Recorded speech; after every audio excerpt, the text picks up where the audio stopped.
11 interesting times. On tonight's headlines. The death toll from a monsoon landslide in the central Philippines has risen to 22 according to officials as rescuers dug through the night in a frantic search for survivors of the latest tragedy in the storm-hit nation. Tanzanian rescue workers scrambled to find scores of people feared drowned after a ferry capsizes in Lake Victoria, Africa's largest lake, killing at least 86 people. Moscow and Beijing lashed out at Washington's new raft of anti-Russian sanctions that also target China for the first time, warning the United States is playing with fire and can face consequences. British Prime Minister Theresa May faces headlines about her humiliation at the EU summit in Salzburg as she is left with just weeks to find a Brexit deal acceptable to the bloc and hardliners at home. So there's a lot of hard work to be done, but if the political...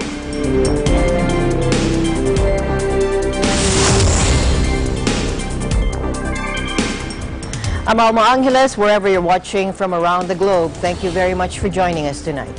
We welcome our viewers here in the Philippines and around the world. Good evening, everyone. I'm Sam Cepeda. And now to the news.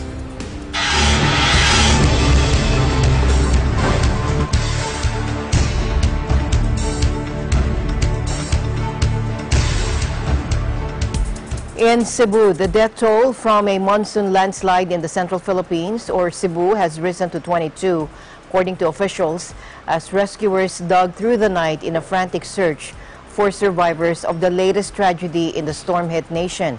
Dozens were still missing after part of a massive hillside collapsed Thursday on several rural communities near Naga on the tourist island of Cebu. Cebu was not directly hit by Mangkhut, the world's strongest typhoon this year, but it has been pounded by heavy monsoon rains for days, making the slopes dangerously loose. Police forced about 20 people to vacate nearby homes and move to evacuation centers overnight. Out of concern, there could be more landslides. Naga Mayor Christine Chiong declared barangays Naalad, Tinaan, Mainit, Pangdan, and Kabungahan under a state of calamity after the landslide. The PDRRMO believes that occasional rains in the past 2 days had caused the landslide, which buried some 60 houses with undetermined number of families or individuals. 14 of these houses were directly affected and were buried about 8 feet deep.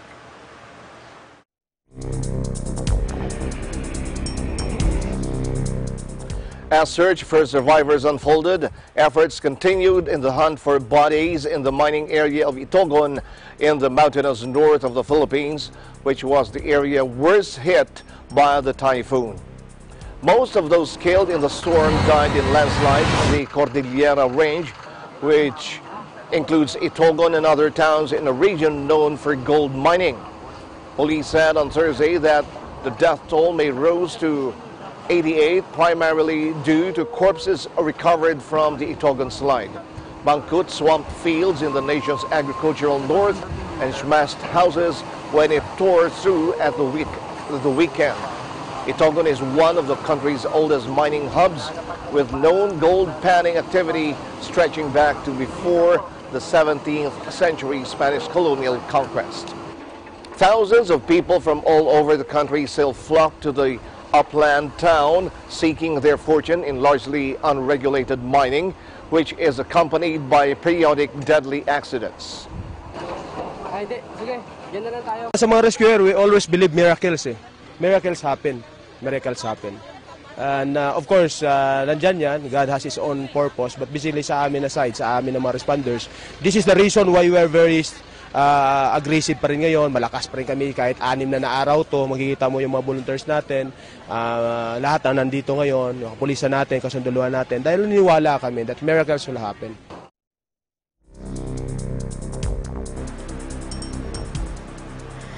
Meanwhile, Pagasa said the center of the tropical depression is now spotted off 2,160 kilometers east of southern Luzon.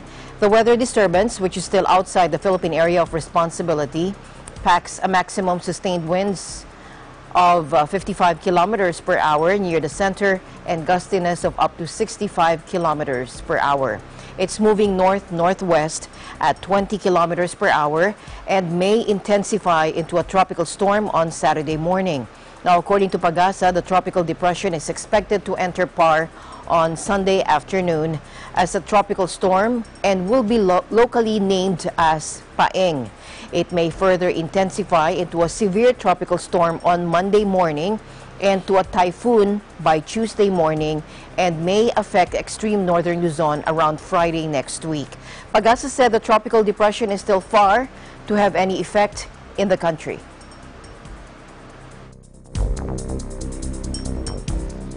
At least 86 people died when a ferry capsized in Lake Victoria, Tanzanian state media said Friday, citing a regional governor as the search for survivors continued.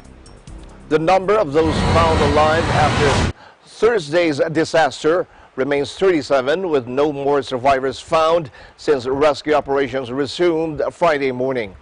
The MV Nyerere may have been carrying as many as 200 passengers, double the ferry's capacity when it capsized close to the pier at Ukara Island on Thursday afternoon, according to state media.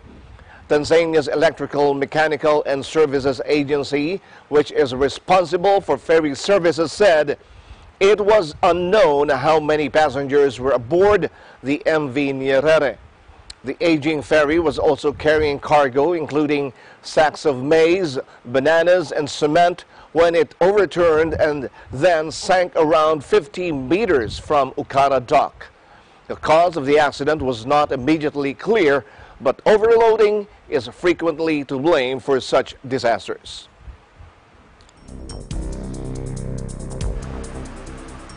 In other news, the Supreme Court has affirmed the 2008 ruling of Court of Appeals on the acquittal of former First Lady and now Ilocos Norte Representative Imelda Marcos over her dollar salting case, where she allegedly stashed millions of dollars in Swiss bank accounts.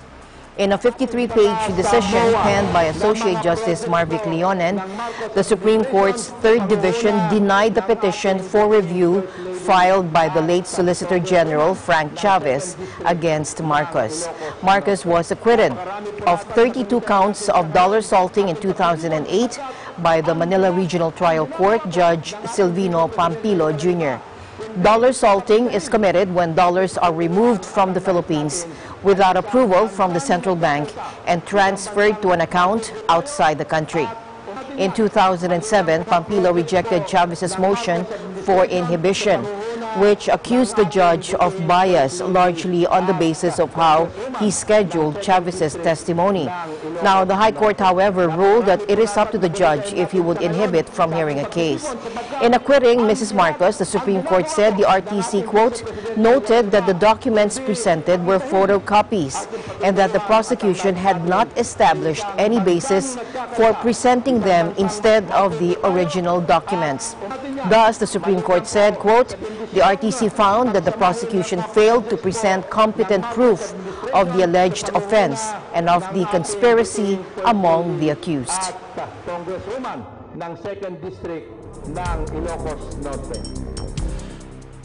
Vietnam's President Tran Dai Quang, a former police chief known as a tough politician with little tolerance for dissent, died Friday at age 61 after a serious illness. In office as president since April 2016, after more than 4 decades at the powerful Ministry of Public Security, or MPS, including 5 years as a minister until 2016, Quang had a reputation as a hardliner and dedicated Communist Party member. Though he held one of the country's top 4 positions and was officially the head of state, his role as president was seen as largely ceremonial, greeting visiting leaders and hosting diplomatic events in a bid to boost Vietnam's profile on the world stage. State media celebrated Quang for his devotion to public service and commitment to the party, which he joined in 1980. His time in office was dominated by a simmering conflict with Beijing over the South China Sea, a long-running dispute between the communist neighbors that escalated on several occasions. Vietnam canceled at least one oil drilling project in the resource-rich region during Kwang's tenure in an apparent bid to quell tensions.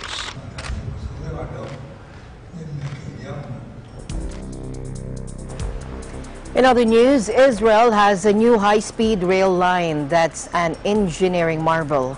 Miles of bridges had to be built, miles of tunnels had to be bored. And it's traversing controversy as well because the rail line has two mostly underground sections that pass through disputed territory and officials. And officials have plans to extend it inside Jerusalem's Old City, which is holy to Jews and Muslims. Take a look. Now, Prime Minister Benjamin Netanyahu tested Israel's new high-speed train from Jerusalem to Tel Aviv on Thursday. However, much work remains before it is fully operational. Traveling at speeds of up to 160 kilometers per hour, the ride from central Jerusalem to the airport will take 21 minutes, half the time it takes to drive there in normal traffic, though congestion often makes the trip much longer. It will be the quickest for pilgrims to get to the holy city of Jerusalem or a businessman going to tech hub of Tel Aviv for a meeting.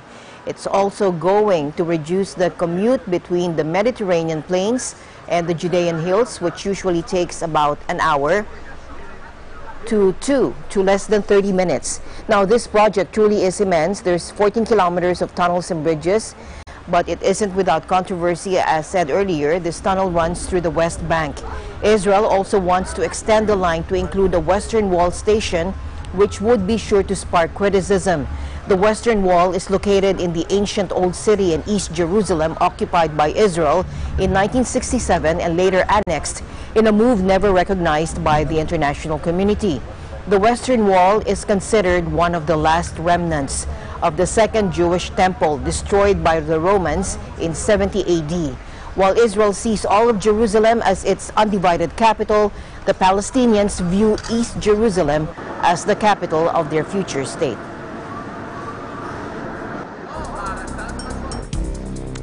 Scores of people protest in New Delhi after a 19-year-old college student is abducted and raped by 3 men in India's northern Haryana state. A college student was abducted and raped by 3 men in India's northern Haryana state while on her way home from a tuition class, the latest sexual attack to shock the country. Police said the 19-year-old girl was waiting at a bus stop when she was allegedly kidnapped, drugged, and raped. These cases are repeating themselves, which reflect a culture of impunity that exists in our country. Perpetrators of sexual crimes on women and children really strongly feel that they can get away with their crimes. They are not just ignoring the issue.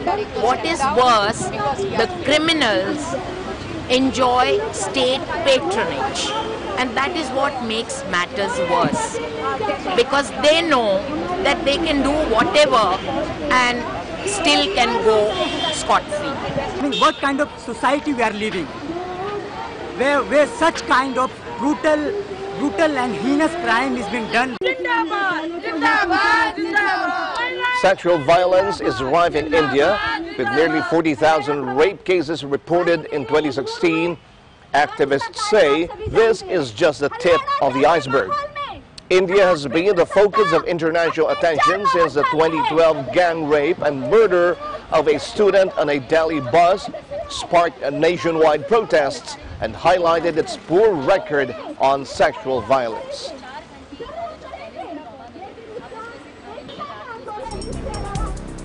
Moving on now, Moscow and Beijing lashed out at Washington's new anti-Russian sanctions that also target China for the first time, warning the United States could face consequences.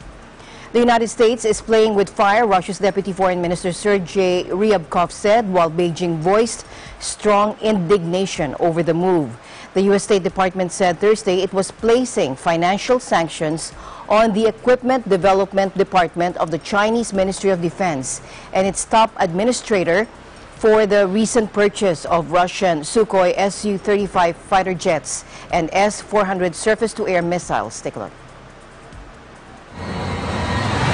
我们强烈敦促美方立即纠正错误，撤销所谓制裁，否则美方必须承担由此造成的后果。中方对美方的上述无理做法表示强烈愤慨，并已经提出了严正交涉。美方的有关做法严重违反了国际关系基本准则，严重损害了中美两国两军关系。 Now, Moscow said Washington was rocking global stability and said sarcastically that placing sanctions on Russia has become Washington's favorite pastime. The move comes as the United States and China are in the heat of a trade war.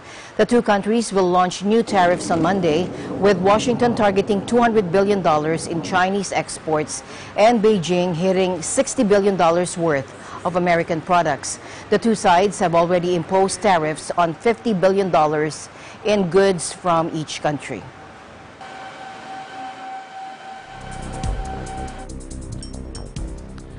Half of all people living in poverty are younger than 18 years old, according to estimates from the 2018 Global Multidimensional Poverty Index, or MPI, released by the United Nations Development Program and the Oxford Poverty and Human Development Initiative. The new figures show that in 104 primarily low and middle income countries, 662 million children are considered multidimensionally poor. In 35 countries, half of all children are poor.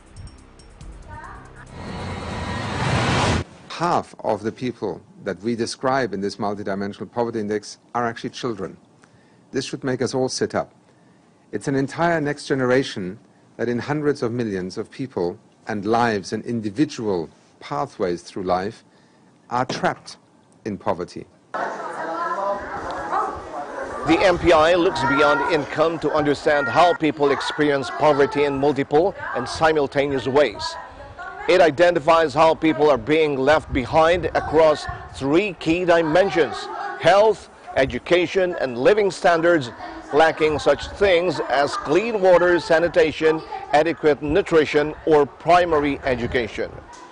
Those who are deprived in at least of a third of the MPI's components are defined as multidimensionally poor. The 2018 figures, which are now closely aligned with the Sustainable Development Goals, cover almost 3/4 of the world's population. There are promising signs that poverty can be tackled. Hundreds of millions of people have escaped poverty, and this is not an accident of history. It is as a result of deliberate, designed policies and programs that have enabled countries to do remarkable things, and we want to be part of a global learning network that allows other countries to quickly draw those lessons, translate them into their domestic policy context and international programs. The latest figures show that despite many are still left behind by development, they also demonstrate the progress can happen, or that progress can happen quickly with the right approach. Some 1.3 billion people live in multidimensional poverty, which is almost a quarter of the population of the 104 countries for which the 2018 MPI is calculated. Of these 1.3 billion, almost half, 46%, are thought to be living in severe poverty and are deprived in at least half of the dimensions covered in the MPI. In 2005-06, by this measure, 635 million people were poor.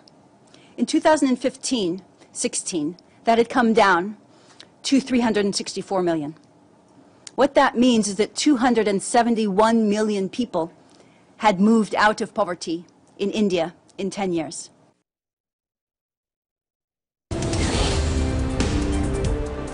The news continues here on Eagle News International. Stay tuned.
Welcome back. Ride-sharing firm Grab Philippines will enforce a 2 pesos per minute charge on travel time from place of origin to destination starting Friday today.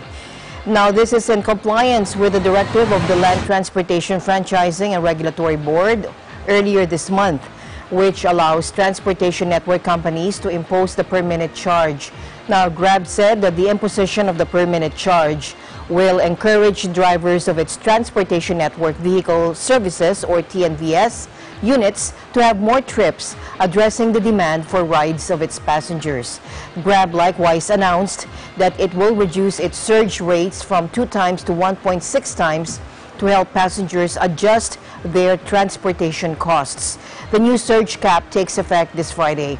Now, the company will be updating the breakdown of its fare rates, inclusive of the per minute component, within the next few days.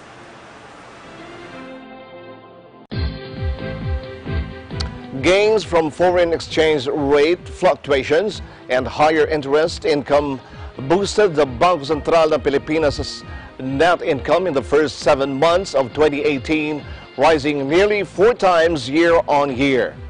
Bangko Sentral ng Pilipinas data show that gains from foreign exchange fluctuations as of end August this year reached 24.89 billion pesos, higher than the 11.19 billion in the same period in 2017 and the 15.48 billion in the whole of 2017.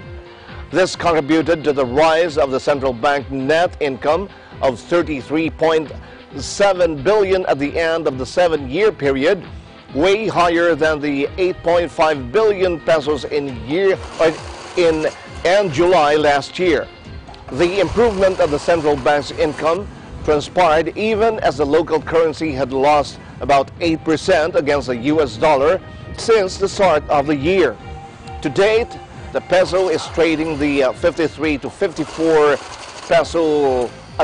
pesos against the greenback, with the volatility traced to external developments such as concerns on US and its trading partners, among others.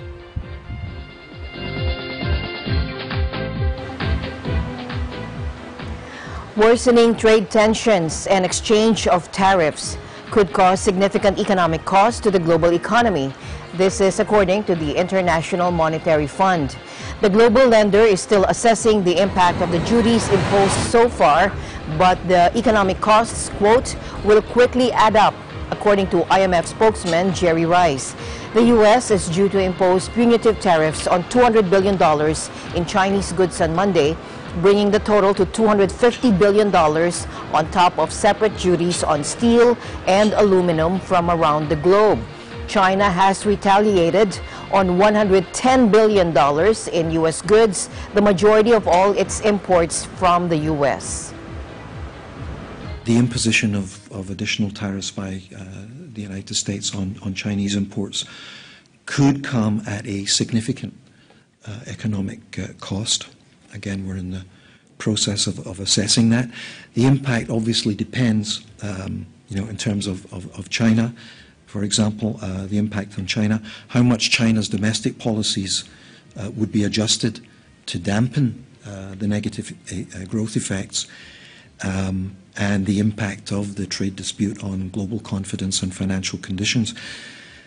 In terms of, the U.S., we would expect its growth would also be affected. Don't have any numbers for you today, but again, we'll be looking at that and offering that at the time of the wheel. And of course, should the escalation go further, as you suggested, the economic costs for both countries and around the world will quickly add up. Christine Lagarde has said before, and I'll just repeat it here, there are no winners in a global trade war. China is now paying us billions of dollars in tariffs. Now, U.S. President Donald Trump has trumpeted and taken credit for the solid U.S. economic growth figures and dismissed the risk of trade conflict causing a slowdown. The IMF is watching the impact closely, especially for emerging markets that also are facing financial challenges as U.S. interest rates are rising. Should the escalation go further, as you suggested, the economic costs for both countries and around the world will quickly add up. Let me tell you about some. EU President Donald Tusk warned Thursday after talks with Prime Minister Theresa May that Britain's plan for post-Brexit trade arrangements simply will not work. Everybody shared the view that while there are positive elements in the Chequers proposal, the suggested framework for economic cooperation will not work, not least because it risks undermining the single market. The Polish former leader said the atmosphere in talks between May and the other 27 leaders had been better than before, but that stark differences remained on trade and on the question of the Irish border. The road here is quite literally the border. There's no razor wire, there's no checkpoints, there's no customs post here. This is in turn between north and south about 310 miles of border, and it is crisscrossed by about 300 to 400 different roads. But Brexit could bring a change to all of that because Theresa May, the British Prime Minister, has said that Brexit means leaving the European Union, leaving a single market, which throws open the question of what border or what happens to this border. And for this we need not only goodwill, what we feel today. It's the atmosphere today and yesterday was much better than 2 or 3 weeks ago. But the Irish question needs something more than only good intentions. I mean, there was a good discussion over dinner. Britain's Prime Minister Theresa May said she would bring forward new ideas on how to handle trade over the Northern Irish border. For achieving that objective. So there's a lot on the economic partnership. There is no solution that will resolve the Northern Ireland border which is not based on the frictionless movement of goods. Our white paper remains the only serious and credible proposition on the table for achieving that objective. So there's a lot of hard work to be done, but if the political will is there on the other side, I'm confident we will reach a deal, and to do so is in the EU's interests as well as the UK's. I want to make my position absolutely clear, which is that there will be no second referendum. The government will not accept a second referendum because there has been a vote of the people. It took place in June 2016 and people voted to leave the European Union. Thank you.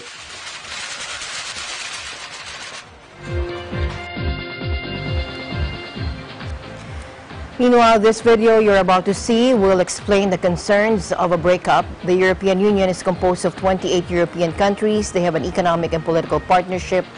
But in June of 2016, voters in the UK decided their country would leave the European Union. And this became known as the Brexit, as in British exit from the EU.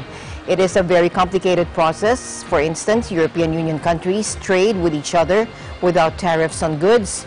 When Britain leaves the EU, will it have those taxes reinstated when trading with the rest of Europe? Here's more. Since 2009, European treaties have made provisions so that any member state can decide unilaterally to leave the European Union. If a country decides to do so, a 2-year extendable period of negotiations begins, during which the member state and EU must define the terms of their new relationship. Talks must tackle the complicated task of disentangling national and EU legislation after years of being bound together. This separation applies across various domains, including the economy, finance, security, society, the environment and culture. The aim is to negotiate a made-to-measure agreement. The departing country can also ask to rejoin a specific area to continue benefiting from privileges already enjoyed by EU members. For example, the European Economic Area enables Iceland, Norway and Liechtenstein free movement of people, goods and services within the EU's internal market. And although they have little influence on communal policy and legislation, they are required to respect it. If by the end of the negotiation period no accord has been reached, the withdrawing country becomes simply a third party, the same as any other outside country like the USA or China. Privileged access to the single market ends, as do specific rights relating to retirement, residency, employment and voting for nationals from the state in question in other EU countries, and vice versa. Customs duty on commercial transactions is reinstated. There are also potential consequences for relations between the withdrawing country and the rest of the world. For example, the EU tends to adopt as a bloc any sanctions against a third country and negotiates accords in the name of member states in certain fields, such as commerce, aviation or the environment. Until now, the EU has only known enlargement.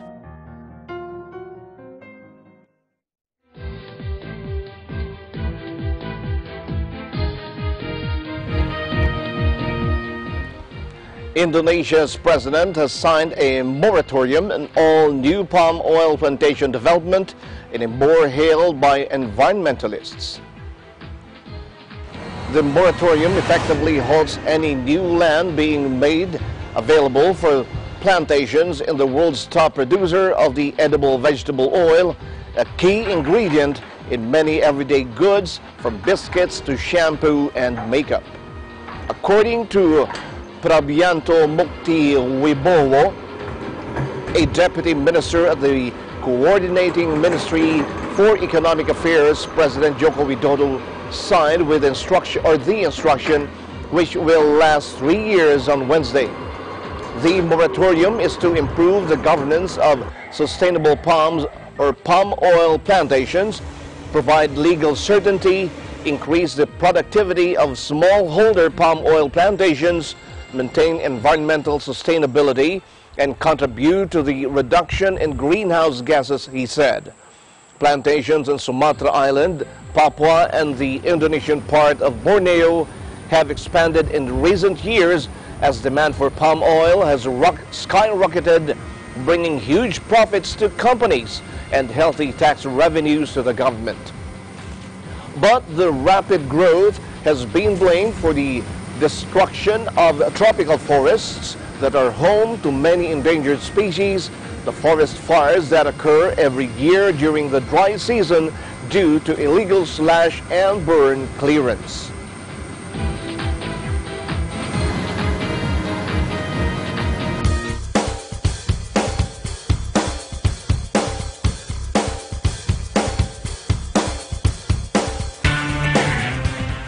A Japanese space probe released a pair of exploring rovers towards an egg-shaped asteroid to collect mineral samples that may shed light on the origin of the solar system, according to scientists. The Hayabusa 2 probe jettisoned the round cookie tin-shaped robots toward the Ryugu Asteroid, according to the Japan Aerospace Exploration Agency, or JAXA. If the mission is successful, the rovers will conduct the world's first moving robotic observation of an asteroid surface. Taking advantage of the asteroid's low gravity, they will jump around on the surface, soaring as high as 50 meters or 49 feet and staying in the air for as long as 15 minutes to survey the asteroid's physical features with cameras and sensors. Next month, Hayabusa 2 will deploy an impactor that will explode above the asteroid, shooting a 2-kilo or 4-pound copper object into the surface to blast a crater a few meters in diameter. Now, from this crater, the probe will collect fresh materials unexposed to millennia of wind and radiation.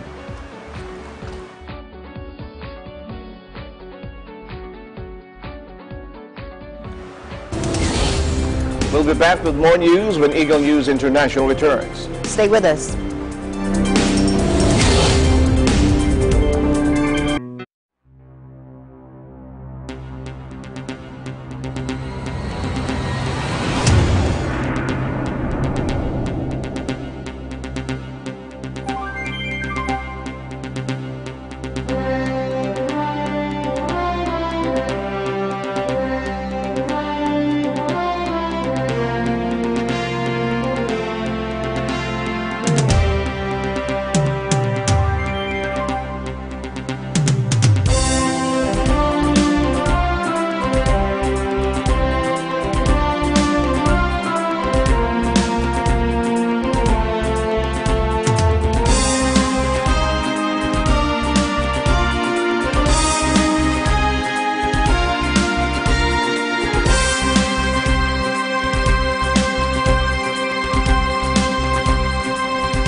MTRCB ang mag-provide na appropriate ratings sa lahat ng TV shows.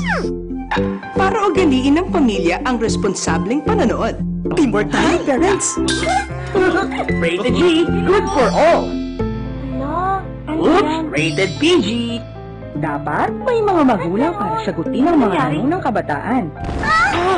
Grabe, rated SPG, maselan! Itan ang paggabay. Pag rated MTRCB, rated responsable.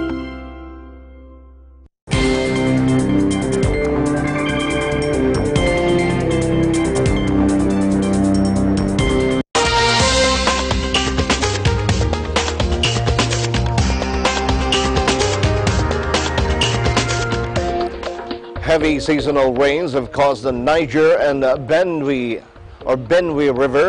rivers to burst their banks, inundating communities and farms and trapping tens of thousands of people in their homes.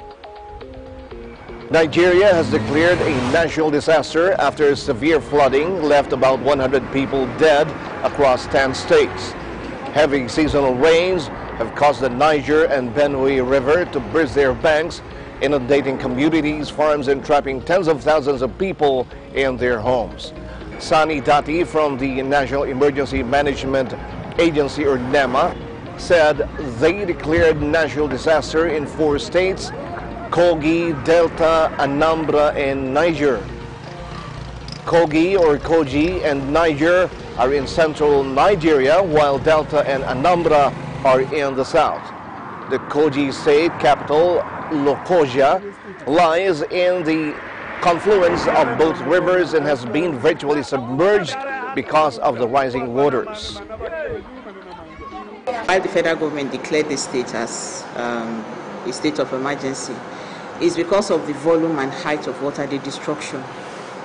Like I mentioned before, 9 local governments have been submerged. So many people have been affected. As at 7th of September, the height and volume, the speed of the water, is more than what it was in 2012.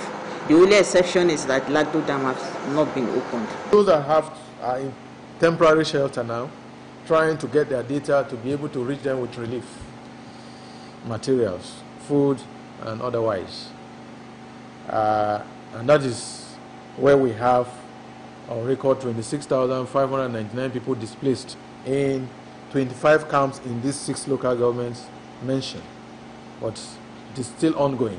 The enumeration is still ongoing. It's not final. The situation is very, very critical because the shelter, right now today, I cannot sleep till daybreak. See something that I slept inside. As the rain falling, I cannot even sleep again. The shelter is not okay for us. We are just managing. One room like this, people can reach 15, 20 inside the same room. We are here for suffering. No food again, all water have fucked our farm, no food, and we have no money to go market to buy food.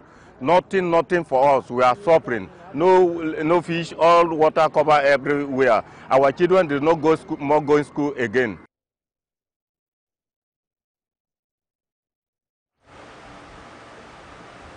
Now, it's a year to the day since the worst storm in 85 years pummeled the U.S. territory of Puerto Rico, wrecking power grids, destroying farms, and flattening homes. Nos impactó el huracán más destructivo que haya tocado territorio americano en prácticamente un siglo. Nadie estaba preparado para enfrentar un evento catastrófico como el huracán María. Hoy nos reunimos para elevar una oración por todas las hermanas y los hermanos puertorriqueños que murieron como consecuencia del huracán María. A las familias de cada uno de ellos les expreso la solidaridad de todo Puerto Rico. 1 year after Hurricane Maria slammed into Puerto Rico, the island's governor slammed U.S. colonialism for delays in receiving aid and the weak emergency response to the disaster that left nearly 3,000 people dead. Puerto Ricans are U.S. citizens, but since the island is a U.S. territory, They cannot vote in national elections and are represented in Congress only by a non-voting representative. Now, Governor Roselio complained that bureaucratic dealings with the Federal Emergency Management Agency, or FEMA, have been excessive, and said the response by the Army Corps of Engineers, which sent personnel to the island days after the hurricane struck to re-establish electrical power, was insufficient and lacked urgency. He compared the sluggish response last year to the quick federal responses in Texas and Florida states hit weeks earlier by Hurricanes Harvey and Irma, as well as the federal response in 2005's Hurricane Katrina in the U.S. Gulf of Mexico.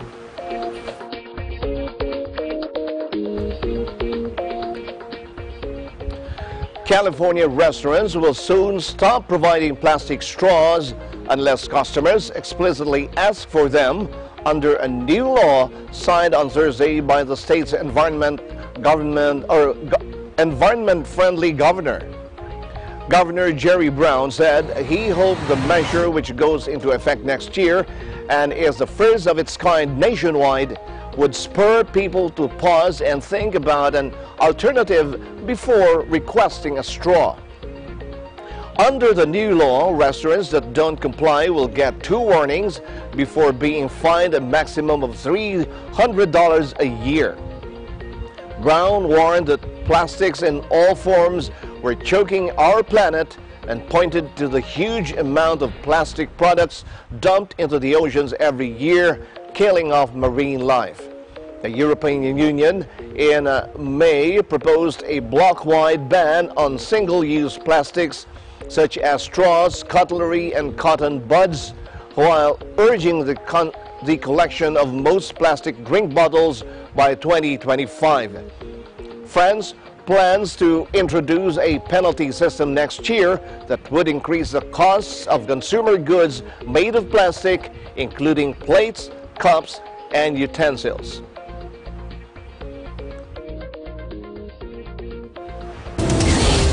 And we'll take another break. Eagle News International will be right back. Stay with us.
In boxing, World Heavyweight Champion Anthony Joshua has described a return to London's Wembley Stadium for the latest defense of his title belt in front of a home crowd on Saturday as a blessing. The 28-year-old Londoner will put his World Boxing Association, International Boxing Federation, and World Boxing Organization titles on the line against Russia's Alexander Povetkin. The fighter promises to be Joshua's toughest bout since his thrilling stoppage of former champion Vladimir Klitschko at Wembley in April last year. Joshua comes into Saturday's contest having won all 21 of his professional bouts, although his last fight against New Zealand Joseph Parker in Cardiff in March saw him go to the distance for the first time as a pro before he secured a unanimous points decision. Povetkin, 39, served notice of his punching power on the undercard of that bout with a sickening knockout of Britain's David Price. Joshua said he also respects Povetkin's heart and speed, with the only blemish on the Russian's 35-fight record, a 2013 points defeat by Klitschko. Povetkin, speaking through a translator, said, "I think I'm in very good shape. I've had good camp. AJ is one of the strongest in the division. I'm happy to have his opportunity and we will give the fans a good fight. The fight will show everything. Anthony is a very strong fighter, but I am just as strong. When I fought Klitschko, I was much weaker than in worse shape than I am now. I never tried to say anything ahead of time. You'll see everything on fight night." Joshua said Povetkin was one of the toughest challengers. A crowd of 80,000 is expected on Saturday, but Joshua said the burden of expectation remained the same regardless of the size of the crowd. In MMA, Conor McGregor will return to mixed martial arts on October 6 in Las Vegas for a title bout against UFC lightweight champion Khabib Nurmagomedov. The UFC dramatically announced the matchup with a promotional video to close a news conference promoting its slate of fight cards for the rest of the 2018. "The fight is done," UFC President Dana White said. McGregor, 21-3, simultaneously held the featherweight and lightweight championship belts during his meteoric UFC career, but he hasn't fought in MMA since taking the 155-pound lightweight belt from Eddie Alvarez in November 2016. The Irishman hasn't competed at all since losing his lucrative boxing match against Floyd Mayweather in August 2017, and his UFC lightweight title was stripped and subsequently claimed by Nurmagomedov in April. McGregor and Nurmagomedov will meet in the main event of the UFC 229 pay-per-view show at T-Mobile Arena, the same spot where Mayweather stopped McGregor in the 10th round of their one-sided prize fight. McGregor also resolved his legal trouble after throwing a hand trap at a bus containing UFC fighters during a one-man rampage last April at Brooklyn's Barclays Center. McGregor was arrested but was sentenced last month to perform 5 days of community service, avoiding jail time in a plea deal. In golf, Tiger Woods delivered easily the loudest roar in ending his round with an eagle 3 to share the lead on day 1 of the season-ending Tour Championship in Atlanta. Woods found the green with his second shot into the par 5 18 and then brilliantly holed a just over 25-foot putt in a round of a 5-under par 65 to tie fellow American Ricky Fowler in Thursday halfway condition on East Lake course. It is the second straight event in succession Woods has shared the first round lead after he and Rory McIlroy were tied atop with 62s on day 1 of the BMW Championship in Philadelphia. Woods had begun his round with a bogey but soon regrouped with birdies at the 5th and 6th holes on a course where he claimed the FedEx Cup Championship trophy in 2007 and 2009. And these are the stories for EN Sports. I'm Ben Bernaldez and I am 1 with 25.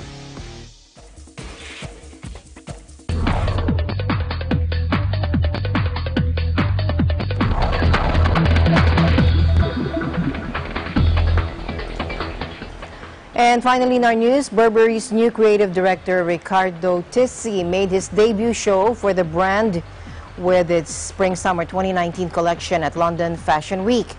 Burberry recently announced it's dropping fur in its clothing, perhaps mirrored in a garment with the slogan, "Why did they kill Bambi?" Take a look.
Interesting. Don't forget to like us on Facebook, follow us on Twitter and Tumblr. Also check out our boards and Pinterest and pictures on Instagram. I'm Sam Cepeda. Thanks for joining us. I'm Alma Angeles, and we're one with 25.